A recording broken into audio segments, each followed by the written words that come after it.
Dirt shouldn't bleed, but when you pump it full of anhydrous ammonia for 40 years, it stops being earth and becomes a junkie. Tess was bankrupt, staring at 50 acres of dead dust when she dumped a sack of red clover into the corn planter. Everyone called her crazy. The soil on the O'Brien farm didn't crumble. It shattered. Tess stood at the edge of the South 40, rolling a clod of dirt between her thumb and forefinger. It felt like a chunk of stale chalk. She squeezed harder, her knuckles whitening beneath the grease and grime, until the clod snapped into sharp, jagged fragments that dusted her boots in a pale, lifeless gray. There was no moisture, no worms, no root structure holding it together, just dead, powdered minerals baking under the brutal mid-May sun. She wiped her forehead with the back of her wrist, leaving a streak of oil across her brow. The heat was already radiating off the hood of the rusted 1980s International Harvester, idling behind her. It sounded like it was drowning in its own exhaust, a rhythmic, knocking wheeze that told her the injectors were shot. She couldn't afford to fix them. She couldn't afford much of anything. Her father had farmed this land the way everyone in the county did, by declaring war on it. You rip it open with a steel plow, you pump it full of synthetic nitrogen until it yields, and you spray whatever chemicals you can buy on credit to kill anything that isn't the crop. It worked, until it didn't. Until the topsoil started washing into the county drainage ditches every spring, and the fertilizer bills grew larger than the harvest checks. When he died, he left her an aging tractor, a crumbling barn, and a line of credit at the local bank that was drawn tight enough to snap. Tess walked back to the tractor and climbed up the metal steps, the soles of her boots slipping slightly on the worn treads. She dropped into the cracked vinyl seat. A spring poked uncomfortably into her left thigh. She threw it into gear and began the slow, jolting ride back to the barn. The primary problem wasn't the broken tractor or the impending foreclosure letters sitting unopened on her kitchen counter. The problem was nitrogen. Her corn needed it. The soil was entirely stripped of it. And the synthetic liquid fertilizer the co-op sold was currently pricing out at $1,000 a ton. She had exactly $412 in her checking account. She drove past Harlan's property. Harlan was a third-generation commodity farmer whose fields looked like a military cemetery, perfect, bare, sterile dirt, with laser-straight rows of corn just starting to punch through the crust. Harlan's massive, air-conditioned John Deere was parked near the fence line. He was standing by his pickup, talking to Dale, the local agronomist. They both stopped and watched Tess's rattling, smoking tractor limp past. She didn't wave.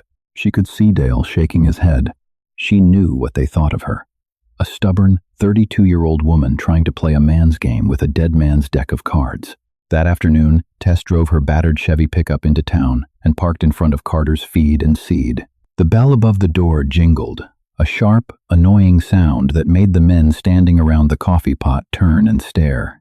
The air inside smelled of dog food, leather, and the sharp chemical tang of pesticide. She walked straight to the counter. Carter, a heavy-set man with a permanent layer of sweat on his upper lip, looked up from his ledger. "Tess, what can I do for you?" He didn't sound unfriendly, just cautious. He knew her credit score. "I need seed." "Carter, you already planted your corn, didn't you?" "A bit late, but you got it in." "I did," Tess said, keeping her voice flat. She placed both hands on the scratched Formica counter. The cuticles on her fingers were cracked and bleeding. "I need red clover, medium red, and some annual ryegrass." The silence in the store was immediate and thick. The low murmur of conversation by the coffee pot died instantly. Harlan, who had apparently beaten her to town, turned around slowly, a styrofoam cup halfway to his mouth. "Clover?" Carter frowned, leaning back in his stool. "You putting a pasture back in? Selling off the corn?" "No," Tess said. Her heart was hammering against her ribs, a hollow, frantic rhythm, but her face remained a mask of indifference. "I'm planting it in the corn, between the rows." Harlan let out a short, barking laugh. "You're gonna plant weeds in your cash crop?" Tess didn't look at him. "It's a cover crop. It fixes nitrogen. It steals water, is what it does," Harlan said, taking a step toward the counter. His boots sounded heavy on the wooden floorboards. "And it steals nutrients. You put clover in with knee-high corn, you're gonna choke out the only thing that pays the bills. You're intentionally planting competition, Tess.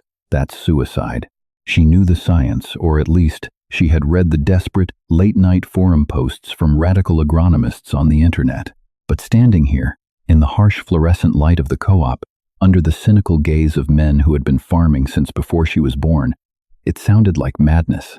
"I can't afford anhydrous this year, Harlan," she said, finally turning to him. The admission tasted like battery acid in the back of her throat. It was humiliating. "The soil is dead. It won't hold water anyway. I have to try something." "Trying something is buying a different brand of herbicide," Harlan scoffed. "What you're doing is turning your farm into a wildlife refuge. The bank ain't gonna take payment in bunny rabbits." Tess turned back to Carter. 50 pounds of clover, 50 of rye. Put it on my tab." Carter hesitated, looking between Tess and Harlan. He sighed, pulling a heavily creased invoice pad from beneath the counter. "It's your funeral, Tess, but I want cash for this." "Your credit is maxed." Tess pulled a crumpled wad of bills from her jeans pocket. $300, almost everything she had left to feed herself for the month. She smoothed the bills out on the counter. "Get it loaded," she said, her voice shaking just enough for her to hate herself for it. The actual act of seeding the clover felt less like a revolution and more like a massive, lingering mistake. It was mid-June. The corn was at the V4 Stage 4 visible collars on the stalk, about ankle-high. It looked pathetic. The leaves were a pale, sickly yellow-green, screaming for the nitrogen Tess couldn't give them. The soil between the rows was baked hard, a crust of pale dirt that reflected the blinding midday sun. Tess had spent 2 days modifying an old grain drill she'd dragged out of the weeds behind the machine shed. It was a rusted monstrosity. She had to strip the bolts with a blowtorch, burning her forearm on a hot piece of slag in the process.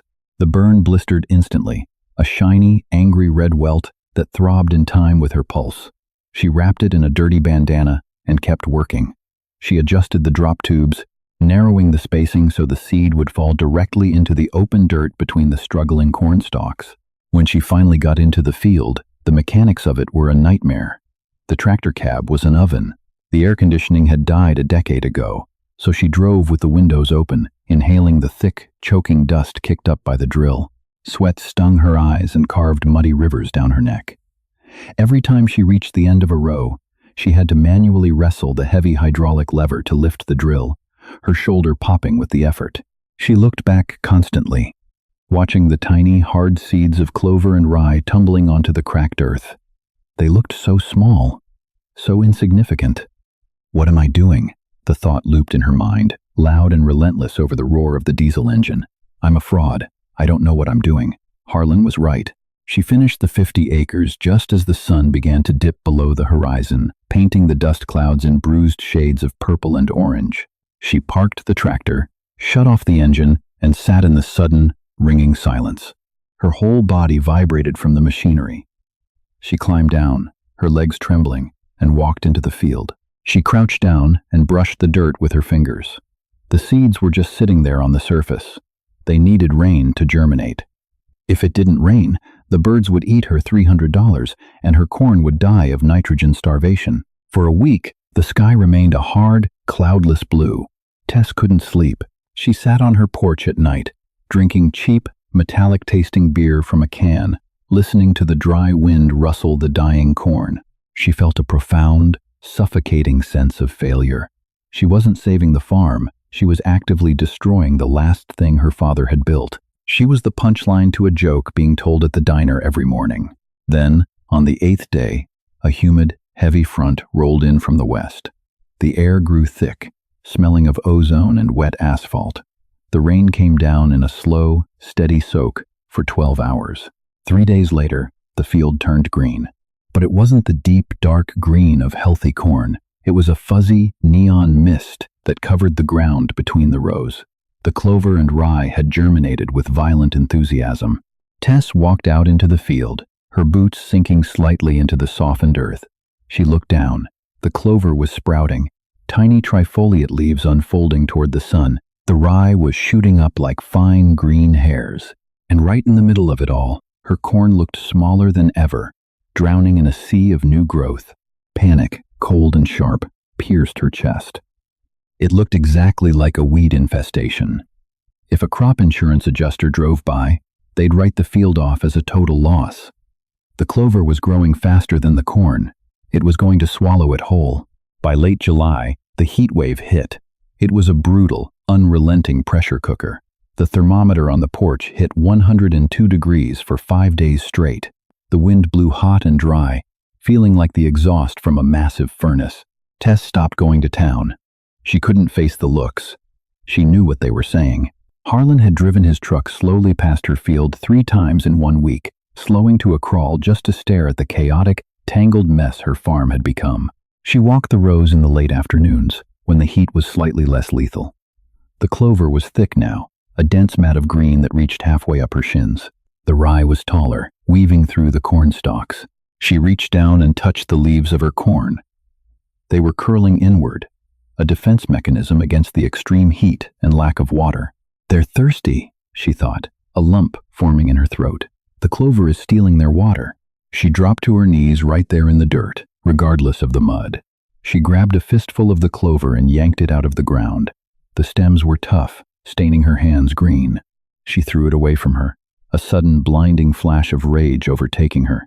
She tore at the rye, ripping it up by the handfuls, her breath coming in ragged, angry gasps. "You stupid, stupid woman," she hissed aloud, her voice cracking. "You killed it. You killed the whole damn thing."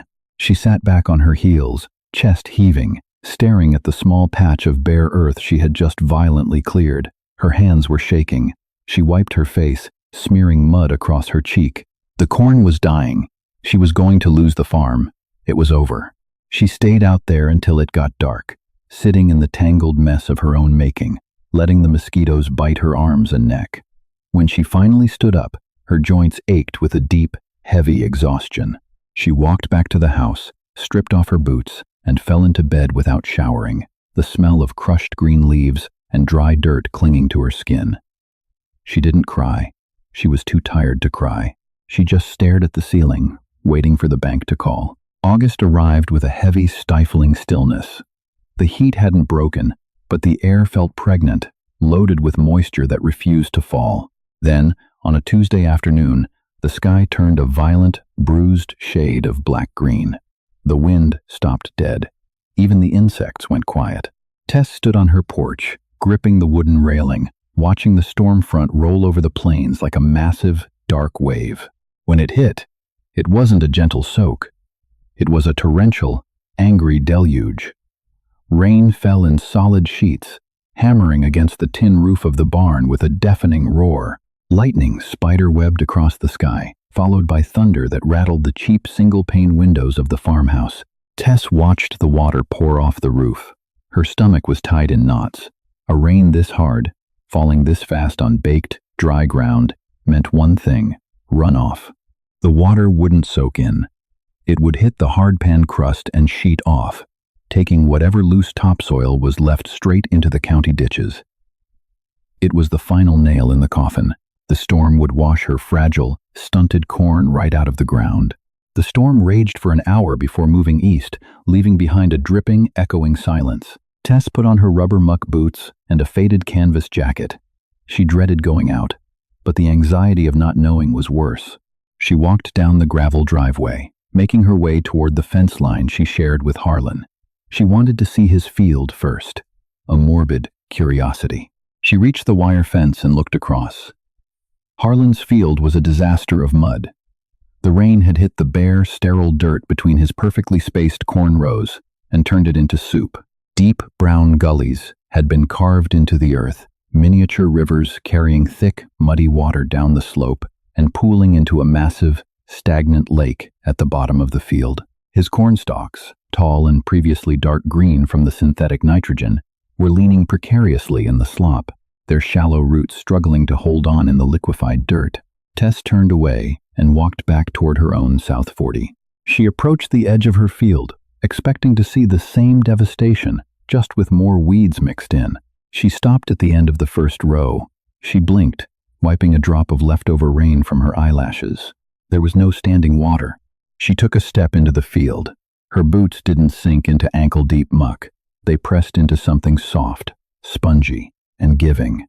The dense mat of red clover and ryegrass was flattened by the heavy rain, sparkling with thousands of suspended water droplets. But the ground beneath it was holding firm. Tess frowned. She walked further in. The air here smelled entirely different from the road or from Harlan's field. It didn't smell like wet dust and chemical runoff. It smelled incredibly rich. It smelled like a deep, ancient forest after a spring thaw, a heavy, intoxicating scent of geosmin, the chemical released by active, living soil microbes. She knelt. The clover was wet, soaking the knees of her jeans instantly. She pushed the green canopy aside with both hands, peering down at the soil. Where there used to be a cracked, pale gray crust, the earth was dark, almost black. She reached to her belt and pulled her folding utility knife. Using the thick handle, she dug into the ground. The blade didn't scrape or bounce off a hard pan. It slid in smoothly. She carved out a square of dirt and pried it up with her fingers. Tess brought the handful of soil close to her face. It didn't shatter into dust. It clung together in small, cottage cheese-like clumps. Aggregates, the internet agronomists had called them. The glue created by living roots and microbial life. She squeezed the clump. Water seeped out of it, like a sponge. The soil wasn't rejecting the rain. It was swallowing it whole, storing it down deep. Her breath hitched in her throat. She dropped the knife and used her bare fingers to gently tease the soil apart, tracing the intricate, microscopic webbing of roots holding the structure together. She found a clover root, thicker than the rest, and pulled it carefully from the dirt. She brushed the dark soil away. There, clinging to the pale root hairs, were tiny, clustered bumps. They looked like miniature, misshapen pearls, nodules. Tess held her breath. She pressed her thumbnail against one of the largest nodules and applied a tiny bit of pressure. It popped open. The inside of the nodule wasn't green or white. It was blood red. Leg hemoglobin. Tess stared at the tiny smear of red on her dirty thumb. Her heart felt like it was expanding against her ribs, pressing against her lungs until she couldn't breathe. It was working. The red color meant the rhizobia bacteria inside the nodules were active. They were actively pulling nitrogen gas straight out of the heavy, humid air and pumping it directly into the ground. They were manufacturing the very fertilizer she couldn't afford to buy, and they were doing it for free. She looked up, her gaze shifting from the dirt in her hands to the corn stalks towering above her. Wait, towering? She scrambled to her feet, the wet clover slapping against her legs. She hadn't realized it because she had been so focused on the ground, so consumed by the fear of the weeds. The corn wasn't yellow anymore. It was a deep, vibrant, almost blue-green. The leaves had uncurled, stretching wide and flat to catch the fading afternoon sun, and it had grown. Sometime in the last 2 weeks, while she was busy mourning the farm on her porch, the corn roots had tapped into the nitrogen the clover was fixing, and they had exploded. The stalks were thick, sturdy, and stood chest-high. Tess stood in the middle of the field, surrounded by the dripping, vibrant chaos of green. She didn't cheer. She didn't throw her hands in the air or cry tears of joy. She was too pragmatic for that. She was still broke. The combine still needed a new belt. The bank still wanted their money in November. One good rain didn't pay off a mortgage. But a profound, grounding shift occurred in her chest. The heavy, suffocating knot of dread that had lived behind her sternum for 2 years loosened, just a fraction. She reached out and ran her hand along the rough edge of a corn leaf. It felt strong. It felt alive. She wasn't farming dirt anymore. For the first time in 40 years, the soil on the O'Brien farm was breathing. Tess wiped her dirt-stained, blood-red thumb against her jeans, turned her back on Harlan's flooded, eroding field, and began the long walk back to the barn. She had a tractor to fix. September brought a dry, biting wind that pulled the remaining moisture from the air and turned the landscape a pale, brittle gold. The corn on the O'Brien farm had senesced perfectly. The stalks had faded from that deep, nitrogen-fueled blue-green to a parchment yellow. The ears hung heavy and angled downward, their husks dry and papery, rattling like loose teeth in the autumn breeze. Beneath them, the red clover was still fiercely, stubbornly alive. Tess stood at the edge of the field, grease smeared across her cheek, and a crescent of black oil permanently wedged beneath her fingernails. She kicked a tire of the John Deere 6,620 combine. The machine was a relic, a metal beast from a bygone era that looked like a rusted, yellow box on wheels. It leaked hydraulic fluid from 3 different hoses, and the cab smelled faintly of stale mouse droppings and diesel fumes. Harvest was the crucible. It didn't matter how good the soil looked or how many red nodules she had squished between her fingers in August. If she couldn't get the grain out of the field and onto a truck, she was still bankrupt. She climbed the narrow metal ladder, her boots clanging hollowly against the rungs. She dropped into the cracked vinyl seat, turning the key. The engine turned over with a sluggish, groaning hesitation before catching with a deafening roar that vibrated through the floorboards and rattled her teeth. Tess engaged the separator. A deep, rhythmic thrumming filled the cab as the massive threshing cylinder began to spin. She pushed the hydrostatic lever forward, guiding the heavy corn head into the first rows of the South 40. The gathering chains bit into the stalks. The stalks snapped, feeding into the machine, while the snapping rolls pulled them downward, tearing the ears free. Behind her, the grain tank began to fill with the steady, metallic ping of hard yellow kernels hitting sheet metal. It was working. Then, the warning buzzer screamed.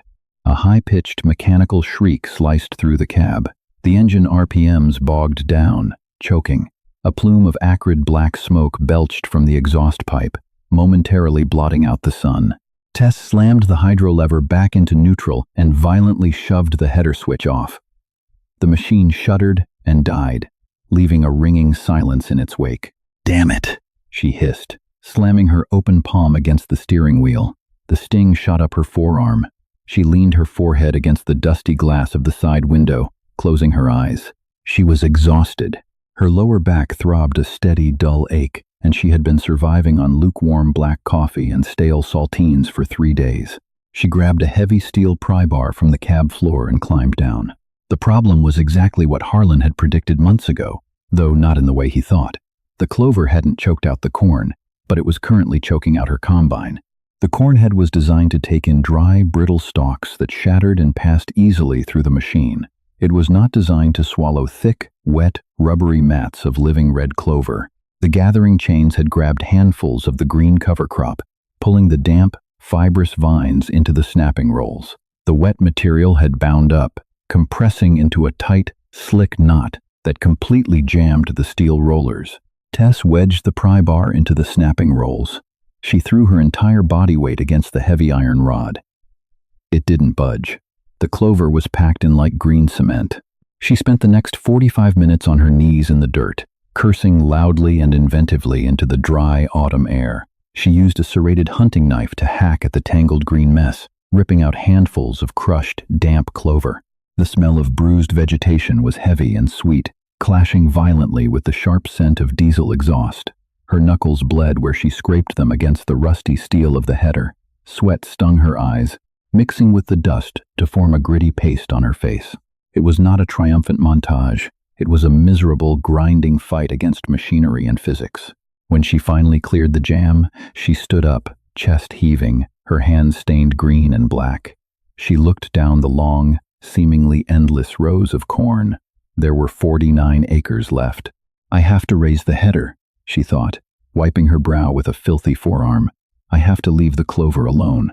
She climbed back into the cab, fired up the engine, and adjusted the hydraulics. She lifted the corn head higher, sacrificing a few of the lowest hanging ears of corn to keep the snapping rolls entirely clear of the green understory. It was a compromise. She was leaving money in the field. Every missed ear was a few cents she desperately needed. But she was moving. For the next 4 days, Tess lived in the combine. She started before sunrise, relying on the weak, yellow beams of the halogen work lights to guide her, and she drove until the evening dew made the stalks too tough to thresh. Harlan drove by on the 3rd day. He was in his massive, computerized combine, a machine that drove itself via GPS and mapped the yield in real time on a digital screen.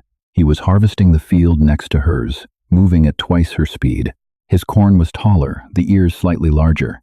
Through the dusty window of her cab, Tess watched him make a turn at the end of a row.